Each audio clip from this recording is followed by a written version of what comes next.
Federal Government of Nigeria closes case against Nnamdi Kanu on alleged terrorism trial. Good morning, good afternoon and good evening my friend. Welcome to Global Info.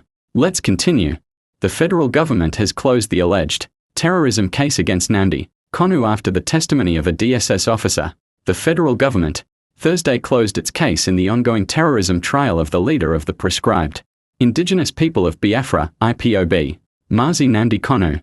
Chief Adegboyega Owomolo, San, who is leading the prosecution team of the federal government, made the announcement after the fifth prosecution witness, PW5, identified as EE for security reasons, was discharged from the witness box after he was cross-examined by one of Kanu's lawyers on Ikpeazu, San.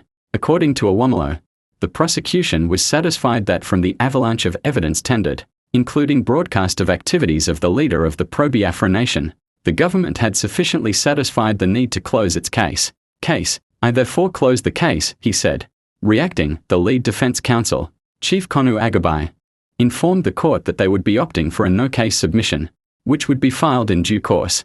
Earlier, in his evidence-in-chief, the fifth witness, who is an officer of the DSS at the headquarters in Abuja, said he was directed to lead a team of security officers to the southern region of the country to obtain records of activities that occurred between 2020 and 2021, relating to the End SARS protest.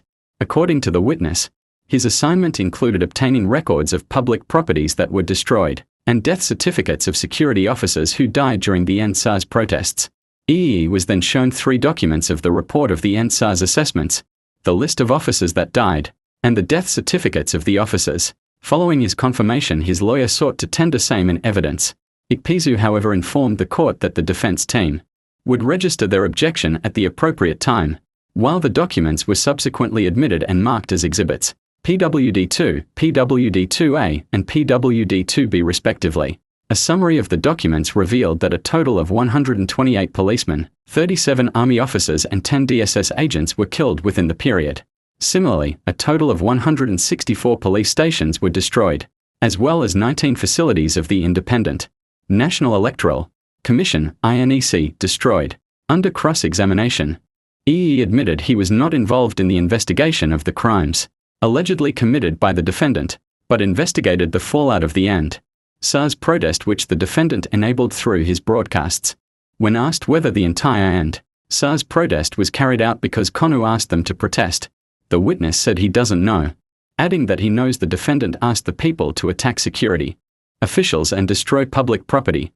Ikpeazu said, "So, when people destroyed properties in Osun and Lagos states during the End SARS protest, you are saying that they did that because the defendant asked them to?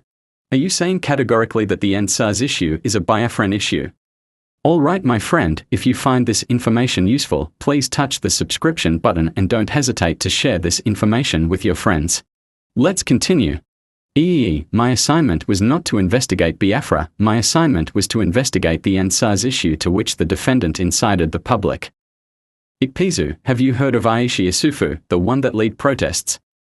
EE, yes, I've heard about her. Ikpeazu, is she Igbo or from Abia State? EE, I have never investigated her, so I don't know.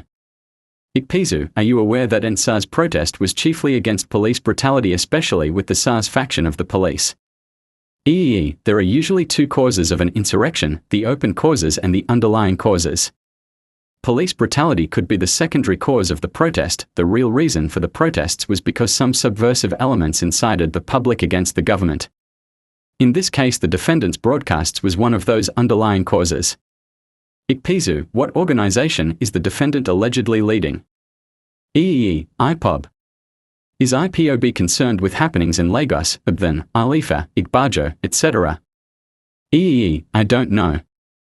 Ikpeazu drew the witness's attention to page 565 of the document, which was a report about what happened in Osun State during the End SARS, stating that one line read, "No life was lost in Ekiti State." Ikpeazu, is Ekiti State in Osun? EE, no. Ikpeazu pointed out that from page 1 to 668 of the document, which stated that the report was about the destruction associated with the End SARS protest, adding that from page 669 it had an addendum which read, associated with IPOB, ESN activities. Ikpeazu, why is this? I don't know.